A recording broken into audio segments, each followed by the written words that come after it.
Le 29 septembre 2021 est sorti un nouvel arrêté biosécurité volaille. Celui-ci a été complété par l'instruction technique du 18 novembre 2021.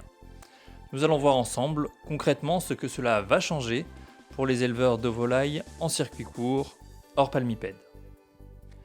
L'esprit général du texte, tout d'abord, qui sera davantage orienté vers une analyse du risque, comme ce qui se fait en port par exemple. Ensuite, un audit biosécurité sera à faire réaliser. Celui-ci peut être fait par le vétérinaire sanitaire, par la chambre d'agriculture, les GDS, les groupements, organismes certificateurs, etc. Celui-ci aura lieu tous les ans ou tous les 2 ans s'il est conforme. Le principal changement concerne la gestion de l'élevage en cas de risque élevé influenza aviaire ou risque modéré et plus dans les zones à risque particulier. Le cadre général de la loi est la claustration des animaux. Dans certains cas, si les règles de biosécurité sont respectées, les animaux peuvent être mis sur un parcours qui devra obligatoirement être réduit à 0,5 m² par animal, quelle que soit la volaille. En poule pondeuse, quel que soit leur âge, ou pour les volailles de chair de moins de 10 semaines, cette dérogation est possible en cas de problème de bien-être constaté sur les volailles.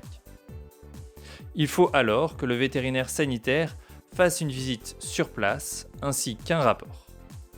La demande sera ensuite à transmettre à la DDPP ou DDCSPP qui pourra ou non donner son accord pour pouvoir mettre les volailles sur un parcours réduit.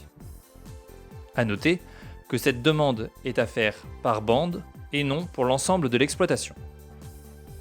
Pour les volailles de chair de plus de 10 semaines, il n'y a pas besoin de cette visite du vétérinaire sanitaire et d'une demande à la DDPP.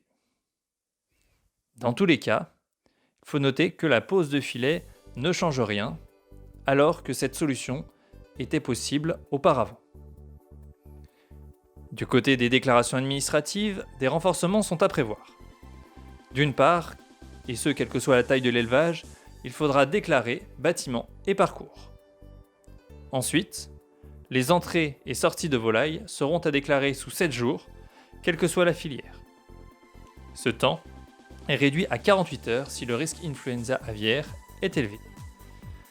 Les autres règles continuent à s'appliquer, notamment l'obligation de formation, l'utilisation de SAS, le plan de biosécurité, etc., etc. Pour toute question, vous pouvez joindre votre vétérinaire sanitaire, votre formateur à la biosécurité ou vos chambres d'agriculture.